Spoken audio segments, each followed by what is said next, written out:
Oh, it's Santa's elf herself. It's Raw Chef Jane. How you doing? He's only saying that because I'm feeding him. She's been giving me Kalamata olives all morning. Yeah, I have been. I love olives. Well, like you I know, said, I've never met an olive I don't like. Well, I know so. that from past shows that I've Yep. done and olives that I bring, and I always bring extra for Chris. The same with pecans, because if I don't bring extra, Merry Christmas to me. Yeah, all the time. Merry Christmas to him year round. Merry Christmas. Well, today I'm making a hummus. Very good. Okay.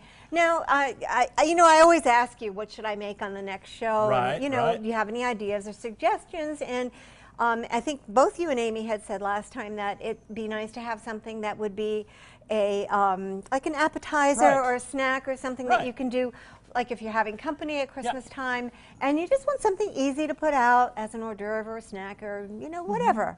Okay, so today I'm making hummus. I also have brought some of my homemade crackers that I just finished making. Most people probably aren't going to make their own crackers, but it's kind of nice if you do. So if you would put these into the food processor, I have a few cups of sprouted chickpeas, and if you look at them, they're sprouted. They have little tails on them.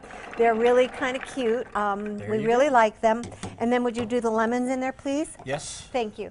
And I'm having fun with this dish because this is a raw vegan dish, but it's not always raw vegan, obviously, because people will use I think I got Glenn with a little Yeah, lemon you probably juice there. did. Yeah, those little lemons, those squirts Want go a both of long them? way. Yes, please. All right.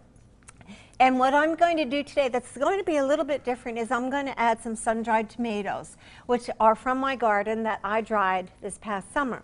And I use those all year round, which is really kind of nice, and I really like that. All right. And would you do the garlic in there too, please? Sure. Thank you. I'm your sous chef today. Isn't that nice? It's kind of nice having a sous chef. My husband usually does a lot of this sous chef work for me, but here, I can take it. And, yep, because there's a lot there. We want to get it all. Yeah, it's good stuff. Yeah, we really have to kind of. Okay. There we go. All right. Okay, I'm only using 1 clove of garlic in here. Okay. So far, I have a few cups of chickpeas. I have a clove of garlic, juice from 1 lemon, and I'm going to put in a couple of tablespoons of tahini. Oh, good stuff. Yeah, Tahini's really good I stuff. know. I have quite a bit of that going in there. Let's see, a little bit more. All right. I'm not sure what the recipe calls for because I don't remember. It's in my book. But good cooks just eyeball things sometimes. Yeah, well, pretty much. The hard part for me is like writing a recipe down for you guys every month when I have to do that. Yes. Because it's actually good because it's forcing me to write down recipes. Nice. Which is very good. And I'm going to put some cumin in there. Oh. I love cumin. I actually can't put enough of that in there. I love it. And I'm going to put some Himalayan salt in there. All right. And a lot of your herbs and spices are to taste. Okay, Yes. please remember that. Nothing is written in stone with herbs and spices. If there's something that you like better, then try adding that. If you don't like something, you don't have to put that in there, okay? There's nothing written in stone here. I'm just giving you ideas of how to do this, okay? And giving you a guideline to use. All right, so I'm going to put a couple of tablespoons of extra virgin olive oil in there. Okay. You may have to add a little bit more. You may have to add a little bit more That's salt. really one of those things you have to eyeball when you're pulsing it. I think you do, yes. And would you do some pepper in there, please? And be heavy on the pepper. I love my pepper.